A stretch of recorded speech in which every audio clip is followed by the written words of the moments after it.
We, the people and nations of Europe, are being duped into accepting a replacement of the rejected European Constitution by means of its thinly disguised doppelganger, the Lisbon Treaty. Angela Merkel, the German Chancellor, said, "The substance of the Constitution is preserved. That is a fact." Mr. Miliband, where's our referendum? Angela Merkel says the European Reform Treaty is 99% European Constitution. In your manifesto you said we would have a referendum on this. We said we'd have a manifesto on a referendum on the Constitution, but as Angela But that's what Angela Merkel said it is. 99%. As Angela Merkel and every other European leader said that the Constitution has been abandoned, to quote her. But It's an affront to our democracy. You're handing away our power, Mr. Miliband. You're handing away our power, the people's power. That's your You're view, giving it to the it's not mine. corporations. That's your view, but it's not mine. But Angela Merkel says it's 99. The new treaty is 99% the same as the Constitution. It's exactly the same, Mr. Miliband. There's only 10 differences in that treaty. Only 10. You're giving away our power. We voted you and you're giving our power away.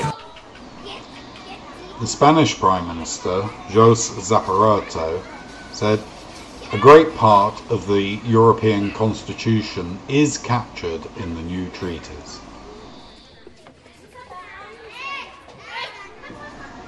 Anders Fogh Rasmussen, the Danish Prime Minister, said, "The good thing is that all the symbolic elements have gone, and that which really matters, the core, is left." The European Commissioner, Margaret Wallström, says it's essentially the same proposal as the old Constitution. So have you actually read the treaty? Have you read this reform treaty? Actually, you find that lots and lots of people support the European Treaty. Look, I'm going to have to go and say hello to other Thanks for your people. time anyway. Thank But I mean, you very much. have you actually read it? Can you tell me if you've read it all? Nice. Can you tell me if you've read the reform treaty? I know lots about the reform. So you've not read it? You've not read it? And Northern Ireland.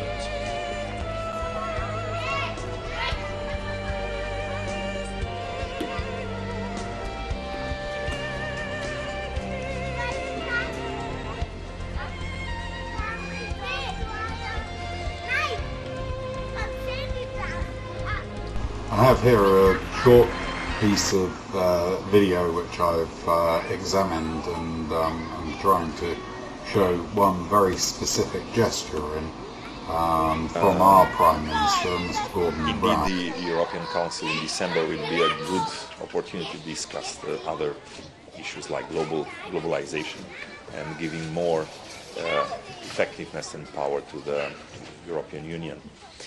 Because we have to meet the challenges of the future, and I think this is one of the main objectives where we have to focus in the next period, now that the Reform Treaty has been agreed and will be ratified in the next period, and Romania will play, I think, a very important role, because we will try to do our best in being one of the countries to ratify in the first rank the new Reform Treaty. Power to the European Union, power to the European Union, power to the European Union. So I think that's enough. And giving more effectiveness and power to the European Union, because we and giving more effectiveness and power to the European Union, because we send power to the European Union. Well, I see that Mr. Brown's eyes are momentarily cast upwards when Mr. Tariciano says that he wants to transfer more effectiveness and power to the European Union. It seems Mr. Brown doesn't want us to know that the Lisbon Treaty is designed to do just that. In fact, designed to do much more than that, because it really is the switch of effectiveness and power. It's not more, it's giving it all.